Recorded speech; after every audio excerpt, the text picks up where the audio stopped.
Good morning, everybody. Man, it's so good to see each and every one of you. We're so glad that you're here joining us in worship. Those of you who are joining us online, we welcome you as well. I love what Ruth did. She took advantage of her moment, right? And what I love about it is, of course, we do applaud you as a church and your faithful giving, allowing us to do some things like remodeling in our kids' area.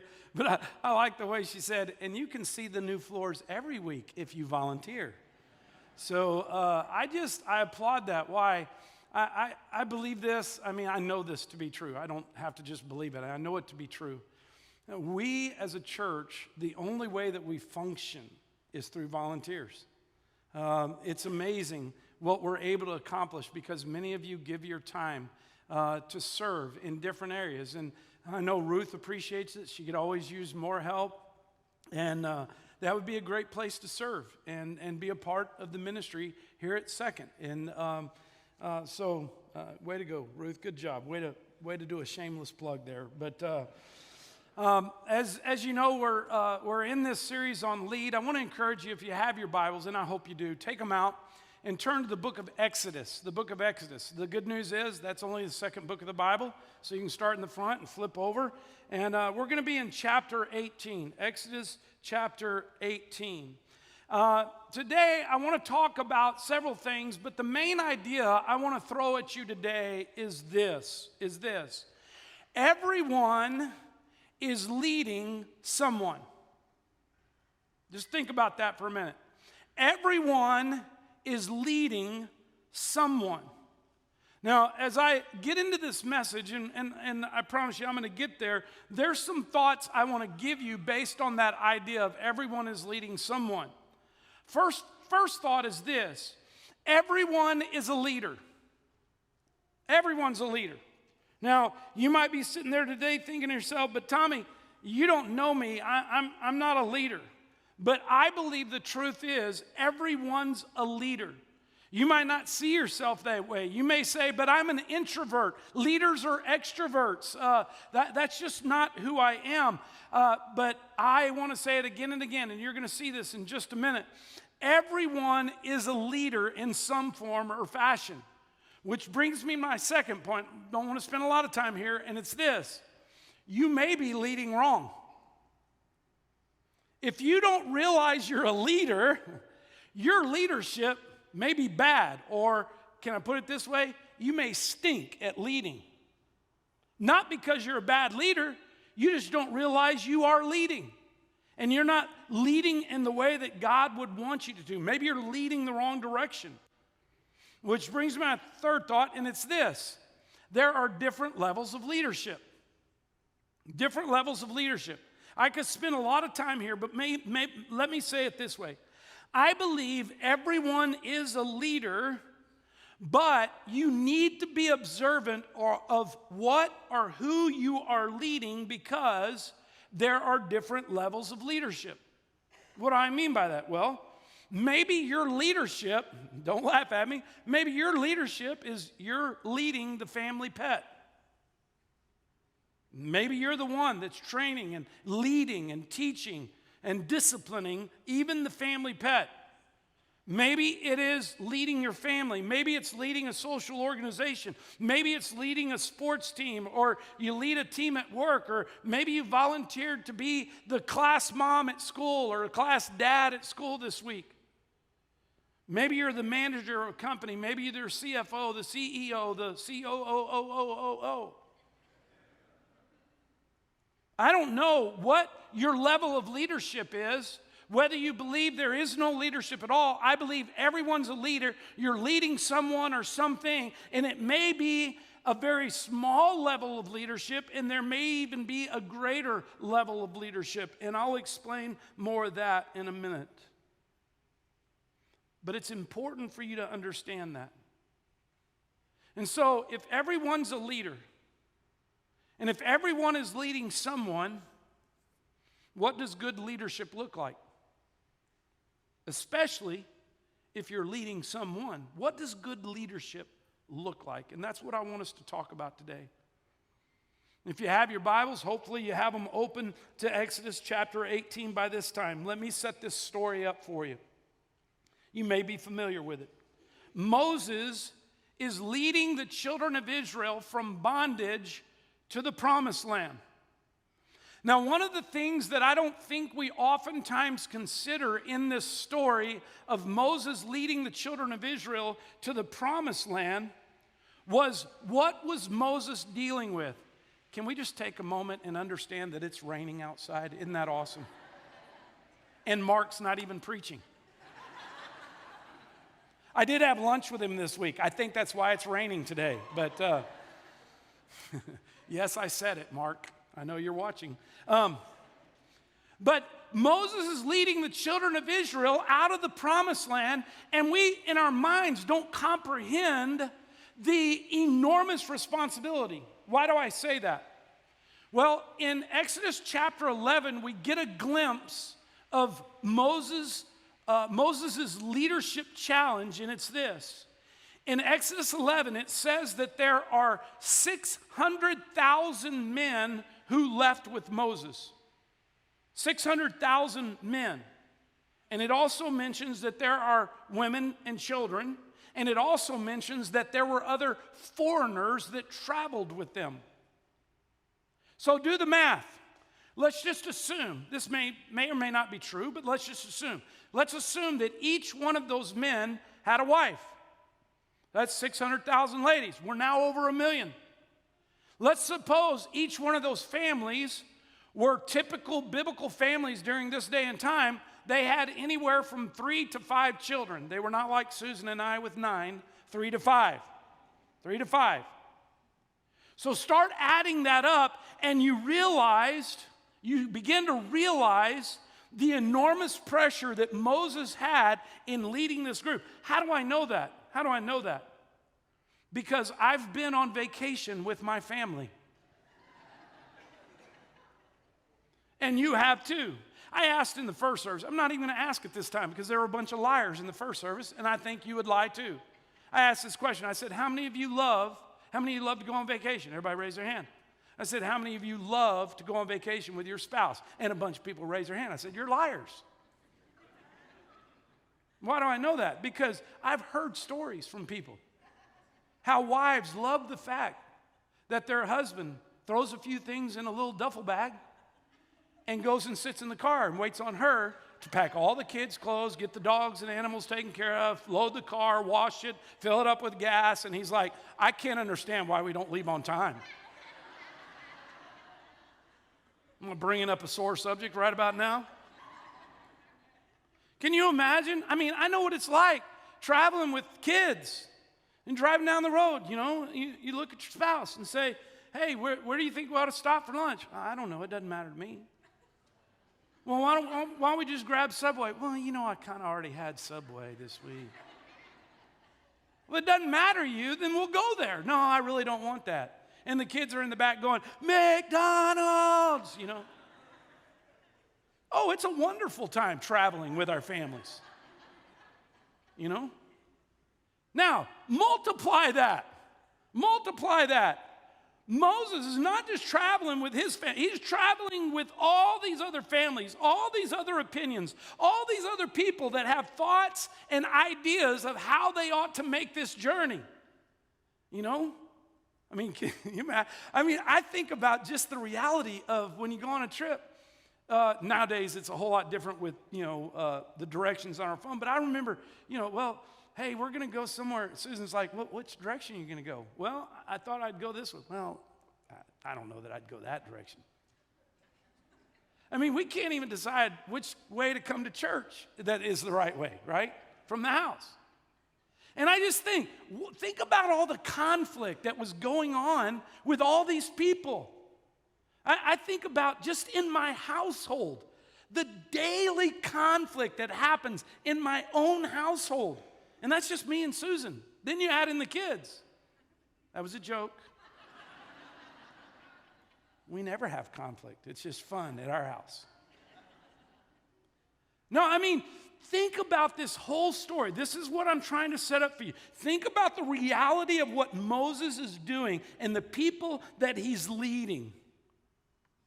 And you got to seriously think about how tough that will be.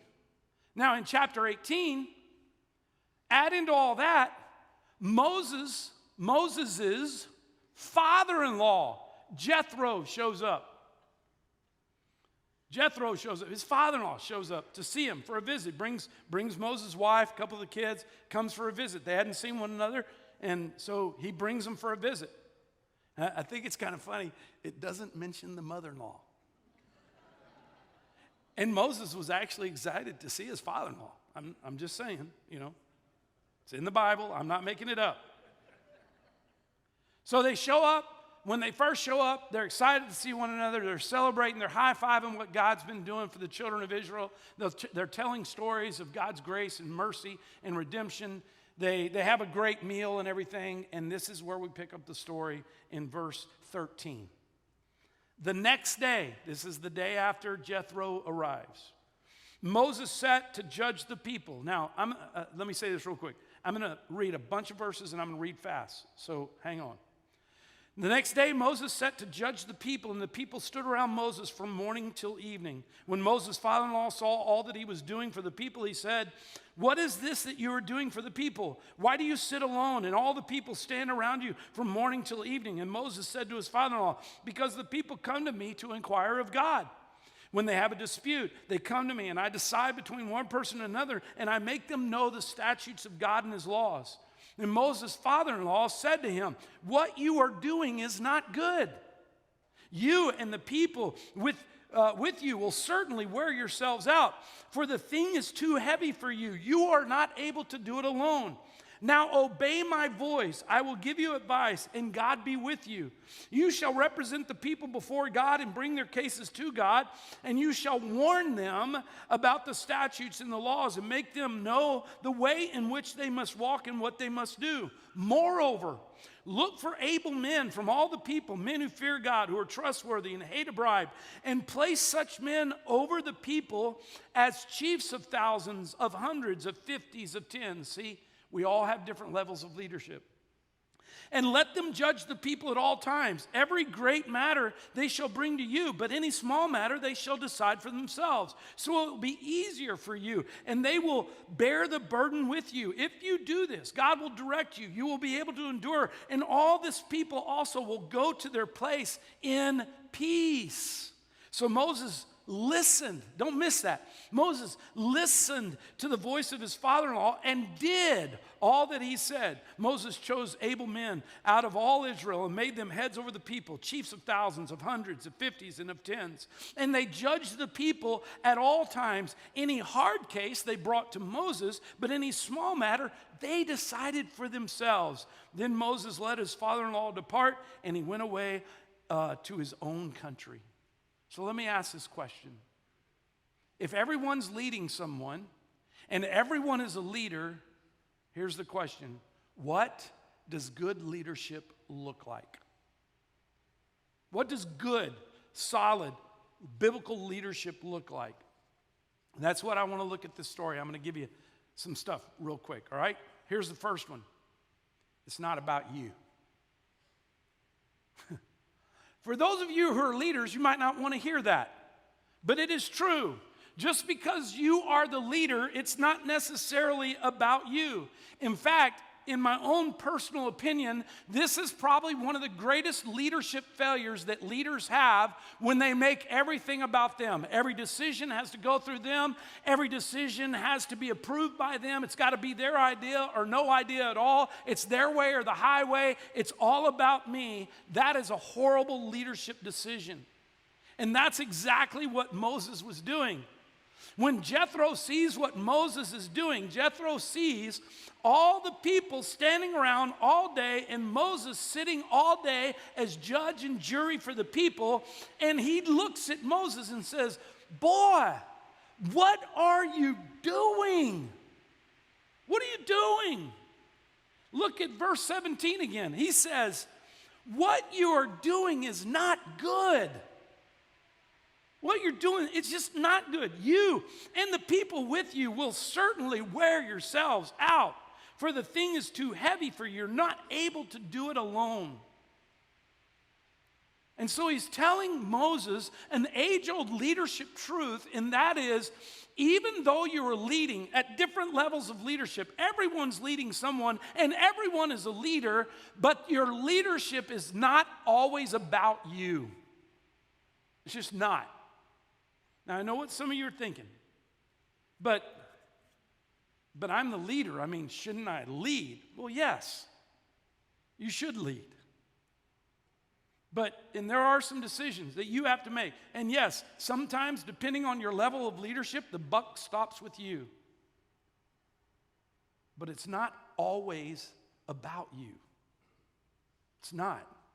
Moses had gotten to his mind that he was the only one that could do what needed to be done for the people. And as a result, it was causing a problem, a big problem. Second thought I would give you on good leadership, because Jethro gives it, is you need to educate the people. Educate the people. Look at verse 19 and 20. Jethro says, "Now hear my voice. I will give you advice, and God be with you. You shall represent the people before God and bring their cases to God, yes, and you shall warn them about the statutes and laws and make them know the way in which they must walk and what they must do." In other words, let the people know what's expected, Moses. You don't necessarily have to sit here with case after case and deal with case after case and go, oh, yeah, in the Old Testament or in the law, it says this. Yeah, didn't you know that? You shouldn't have made that decision. No, he's saying, educate the people, educate them. Let them know what's expected of them. A good leader educates those that they are leading on what the expectations are in them leading them. Let me give you this example real quick. Recently, in our 102 rooms, those are the rooms as you go down the hallway towards the kids area on the left if you're coming from this building. We use them for education, next levels in there. We have meetings in there. We'll have overflow in there. We use it as a family room. A lot of things going on. This morning, our membership class was taught in 102C. Well, when we moved into this piece of property 13 years ago, the sound system and technology that we put in those rooms was great 13 years ago. I mean, it was state of the art, but it had dials and push buttons. We actually found a VHS player in there. 13 years ago, you might have used that. Nowadays, no. And so recently we went in there, we had a company come in, and they took everything out of there, speakers, everything, and replaced everything with new technology. And now on the sides, by the doorways, there's these little touch screen panels that you can control everything with. Now, what I could have done as the leader of this organization was to bring all the staff together and say, hey, just want y'all to know we changed all the sound system out in the 102 rooms. I hope you figure it out. See you later. Oh, and by the way, if you don't get it working right, I'm going to be all over your case. Would that be fair? No. So what did we do? This past Thursday, we had a meeting. Everybody on staff. Even people who will probably never go in those rooms and use the system had to come to a training. We educated everybody on staff with that system. Here's the amazing thing. It took like 7 minutes. 7 minutes to sit down and say, here's how it works. Here's the expectation of you using this system. We want you to do well with it and use it well in whatever ministry you're doing. See, we will get frustrated. And Moses, I'm sure he was frustrated. People coming again and again and again and again. And he says, hey, listen, Moses, the first thing you need to do is educate the people. Tell them what the statutes are. Teach them those things. Then he says this, third thing, establish a team. Establish a team. See, we all know this. But good leaders are good leaders because of the team around them. I can say that's true about me. I don't see myself as some fantastic leader.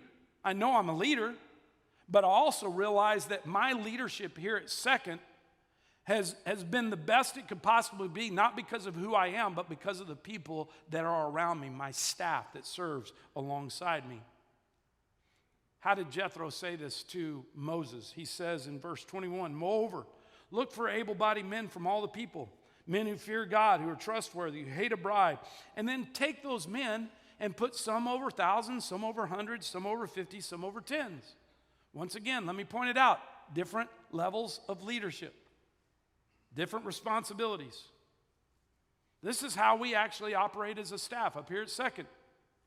We have a lead team, and then we have what we call staff leads. And then those staff leads have other staff members under them. And then ultimately there's volunteers and there's volunteer teams. And you just kind of go out from that and you see kind of our leadership structure and how we operate here at Second. And if you remember, Jethro had already told Moses, you can't do this by yourself, dude. You're wearing yourself out. You're wearing the people out. They don't like you because of the way you're leading. I mean, they would like you more if you do this. Create a team around you. I think it's amazing. I mean, I'll go back and point out to Ruth. I'd love for you to volunteer with Ruth. Why? Because Ruth has a phenomenal organizational structure within our children's ministry. And she runs it like a fine-tuned machine.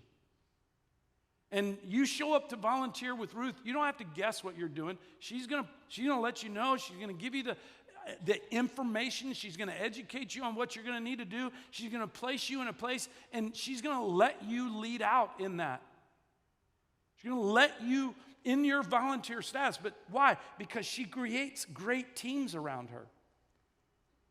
Some of you may or may not know Jennifer Elmore, one of our staff members. Jennifer Elmore, one of her big responsibilities up here at the church is our First Impressions ministry. And you see first impressions all the time. Why? That's the guys and gals out on the parking lot. That's the people who greet you at doors. She actually has a team of people that work with her on making sure, I don't think the guys get this, but I know like in the women's restroom, there's like little decorations and there's like nice smelling soaps and, the guys, we have those, just pump things, we probably wouldn't know how to use the pretty stuff anyway. But she has all these people who help her and give their input, and they're constantly talking about how can we make this look better? How can we be more inviting? How can we make it a good experience for people? And they all bring their thoughts into it. Could you imagine me being the one responsible for that? No, that would not be pretty. Soap? Who needs soap? It's amazing. This week, I thought it was funny. This week, and she was doing it on her own, but it amazed me. This week, Jennifer's walking through the building with a rag. I didn't understand this part, but she had a rag and paint, and she was like, I see all these nicks, everywhere, and she was just going through. You have to have someone that has that eye. And so when you establish a team around you, you get people to see things that you've never seen before, or maybe they think of things differently than you would have ever thought of before. This actually applies to one of our core values here at Second.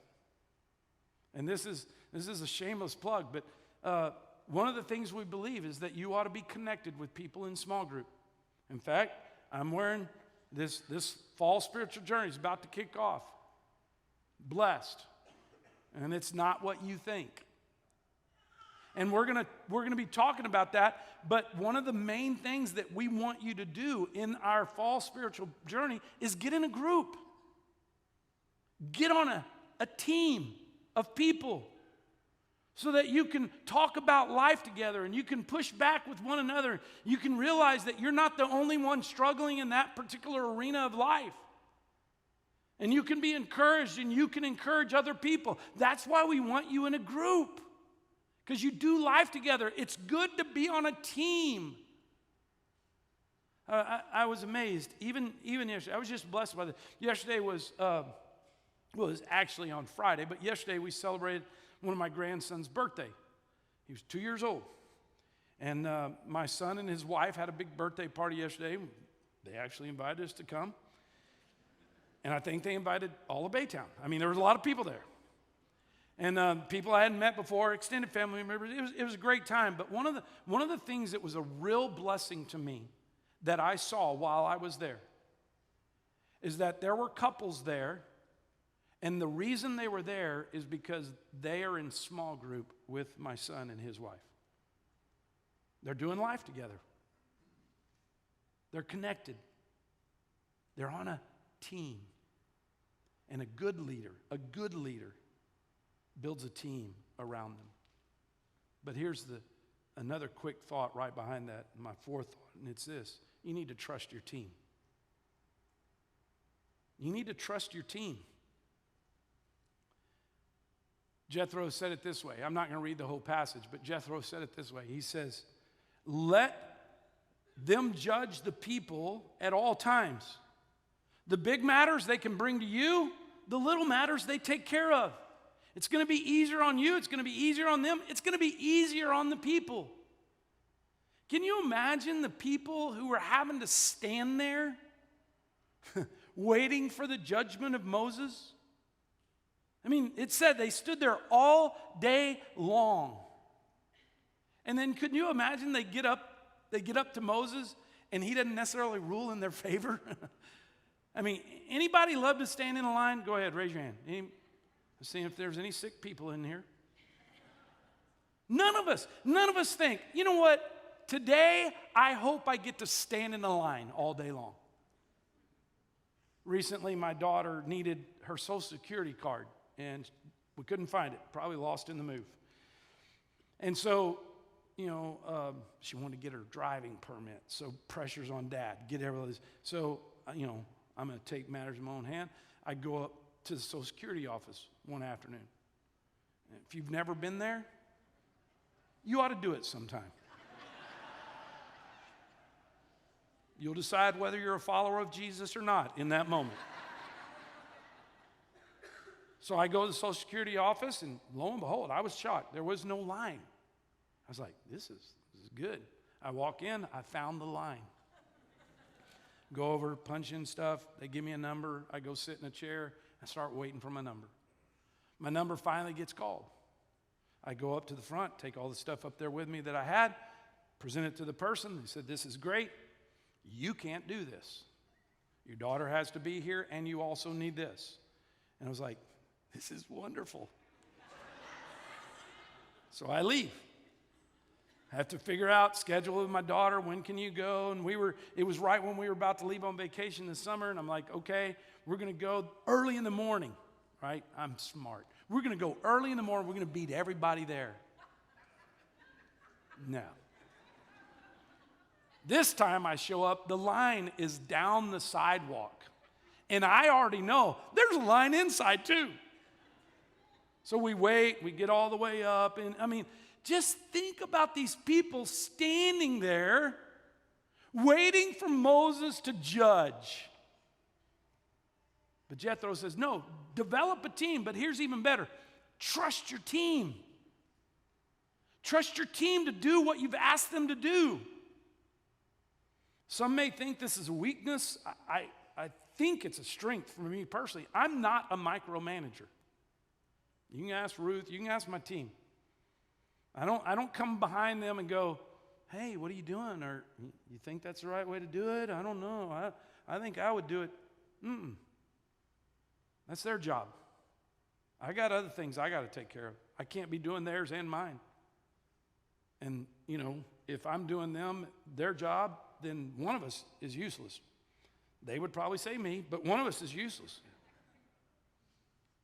I'm not a micromanager. I trust my team to do what they're doing. You ought to do the same. You ought to do the same. That's what Jethro said. Man, just do this. And notice if you look, you don't have to put it up there, James, but if you notice in the latter part of verse 23, it says, if you do this, they, speaking of the people, will go to their place in peace. If you let the team do what they do best, all the people are going to find peace in the middle of that. Fifth and final thing, and I'll wrap a bow on it, and it's this. A good leader responds to good advice. A good leader responds to good advice. Again, I'm not going to read the whole thing, but verses 24 through 27, get this, don't miss this. It says, Moses listened to the voice of his father-in-law and, notice, did all that he had said. He listened and he did. He responded to good advice. As a leader, it's hard because I know we get involved in something and we start thinking, man, I gotta lead this, or no one else is going to lead this, and we get into this it's all about me mode. And then we're so busy driving our agenda that we really don't let the people around us know what's expected of them. We get nervous about anybody stepping into our space. We don't want them around. No, I don't, You got to respond to good advice. I've said this before. Our team was a little bigger, our teaching team, now that Mark's retired. But when Mark was here, and we still do it even now. But you probably don't know this. When we finish our messages, I send my notes. Now it's to Jeremy. It was to Jeremy and Mark. I'd send my notes. I'd say, hey, here's the message. Give me pushback. And gave them the freedom to like, hey, I would change this thought, or could you add an illustration here? They give feedback. And then when we preach it after the first service, we get together and we go, hey, this worked, this didn't. Or we might just look at one another and go, do it again. Doesn't mean every sermon we're given, you got to change this. We might say, man, do it again. But I also have learned in my leadership that if one of them, or even now with Jeremy, says, hey, I wouldn't say it that way, I listen for them and I respond. I don't get all bowed up, hey, but I'm the senior leader here. You don't need to tell me what I'm doing. I've been doing this 24 years. You don't need to tell me.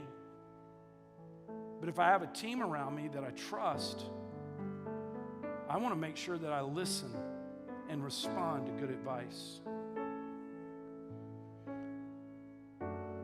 A good leader is willing to listen, but a great leader knows how to make adjustments after what they've heard.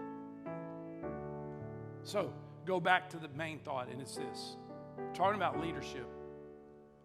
And I just declare to you, everyone is leading someone. Everyone in this room. It may be as simple as you're leading the family pet. That's pretty simple. But it could be you're leading your children, or you're leading your spouse. Maybe you're even leading a neighborhood watch. And then just start up the chain of your leadership where you are actually providing leadership. And I wonder, in your leadership, are you making it all about you? I mean, is your leadership, the buck stops with you and nowhere else? Are you holding people accountable to expectations that you've never told them about? Are you afraid to have a team around you? Or better yet, are you willing to turn things loose to that team that you put around you? But even on top of that, are you the kind of leader who's willing to receive feedback and even respond to good stuff? I realize not all advice we get is great advice. I get that. But when you get good advice, are you willing to listen and respond? Say, Tommy, seriously, what does this have to do with us as followers of Christ? Well, man, I hope you see it. But if not, let me say it this way. I lead a Christian organization. And it's a good gig. I love it. Sometimes it's not easy. But for the most part, I'm dealing with people who kind of think and believe the same way I believe. Many of you or in organizations and you're leading in areas that, man, they're not as receptive to biblical principles. But man, can I just tell you that I believe the organization that you're involved in, whether it be just your family, a club, a sports team, a classroom of kids, a team at work, a whole organization, I believe with all my heart that if you took these biblical principles and applied them to your leadership, that your organization, your team, whatever it may be, will flourish. And here's the deal. I bet the people that you lead will see a difference in your leadership if you follow what God shows us in His Word about leadership.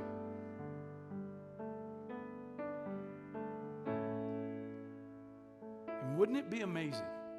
Wouldn't it be amazing if in our world, our secular world that we work in day in and day out, we're able to bring God's principles in, apply them. No one even knows where they're coming from, but they're God's principles, and we apply them, and we see the world around us flourish as a result of the truth of God's Word, even though they don't even know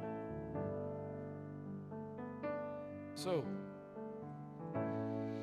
you're leading someone. My question is, what kind of leader are you? You a good one? Are there some adjustments you need to make in your leadership style where God would receive more glory from that and people will probably appreciate your leadership even in the midst of that? Well, as you know, we like to end our services with just kind of a redirection of just worship to the Lord. We also love to let you know that we have people down here because maybe you came this morning going, I didn't know the sermon was going to be on leadership. And man, I've been struggling with this week. We still have people that will be here at the front. We'd love to pray with you and for you in whatever way, up here at the front, over here at the front. But we want you to take this opportunity. It's not just, I know sometimes we think that, well, it's just kind of the end and we got to get through the end. No, this is our opportunity to just kind of redirect and hear from the Lord and be reminded that everything we're a part of in this is honoring to the Lord. So would you bow with me real quick? God, I thank you for today. I thank you for this lesson on leadership from Jethro to Moses. And I pray, God, that all of us, because we're all leaders, I pray all of us would take the time to think through our leadership and how we can use godly principles in our leadership that would bring honor and glory to you, God. And God, I pray for those that are wrestling with maybe something else right now, that God, you would help them to understand and see that your word speaks about everything. It even speaks about leadership. And I guarantee you, God, you let them know that your word speaks to that very thing that they're struggling with. So we thank you and we praise you in Jesus' name. Amen. Let's stand together and worship.